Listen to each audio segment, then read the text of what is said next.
ဒီနေ့မှာတော့ဇေယီတဆူထဲမှာတင်ခင်မတူတဲ့မင်းသုံးပါးကရှေးမှုဝပြတဆူပေါ်တဆူထက်ငုံပြီးတီထားကိုပဲခဲ့ကြတဲ့ဖျားတဆူချောင်းကိုပြောပြပေးမှာဖြစ်ပါတယ်။ဒါကတော့တမိုင်းကိုချင်းမြတ်နိုးသူမဖြစ်မနေသွားရောက်လေ့လာတဲ့ကြောက်စင်မြို့နယ်မှာရှိတဲ့တမုတ်ရှင်ပင်ရွှေကူကြီးဖျားပဲဖြစ်ပါတယ်။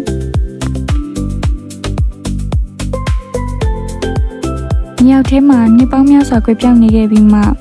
2015ခုနှစ်ဝန်းကျင်မှာပြန်လည်တူဖို့တွေ့ရှိခဲ့တဲ့ဒီဖျားရဲ့စိတ်ဝင်စားစရာကောင်းတဲ့လျှို့ဝှက်ချက်တွေကိုဒီနေ့တူတူလေ့လာကြည့်အောင်။တမုတ်ရှင်ပင်ရွှေကူကြီးဖျားကိုရောက်တဲ့နဲ့တွေ့မြင်ရမှာတွေကတော့30ထပ်ပြီးတည်ထားတဲ့ဖျား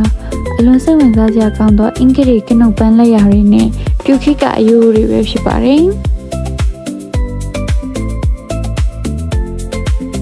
ရွှေကူကြီးဖျားအတွင်းမှာပကံခက်လက်ရာဆင်းနူတော်တွေရုပ်ကြွရည်နဲ့ပုံဖော်ထားတဲ့ကျွန်းတကားကြီးကိုလည်းတွေ့မြင်ရမှာဖြစ်ပါတယ်။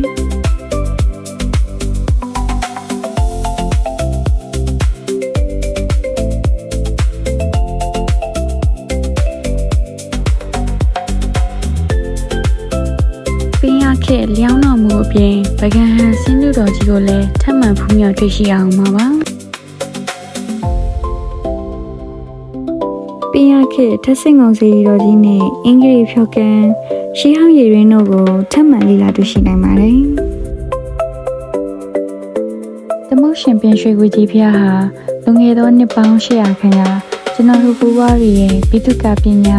တမိုင်းနဲ့ယဉ်ကျေးမှုတွေစုစည်းရနေရာတစ်ခုဖြစ်ပါတယ်။ကျောက်ဆယ်ဘက်ကိုရောက်ဖြစ်ခဲ့ရင်ရှီဟောင်းလက်ရာတွေရဲ့ဆွဲဆောင်မှုအပြည့်ရှိတဲ့တမုတ်ရှင်ပင်ရွှေကူကြီးဖျားကိုမဖြစ်မနေဝင်ရောက်ဖူးမြော်လေ့လာခဲ့ဖို့တိုက်တွန်းလိုက်ပါတယ်။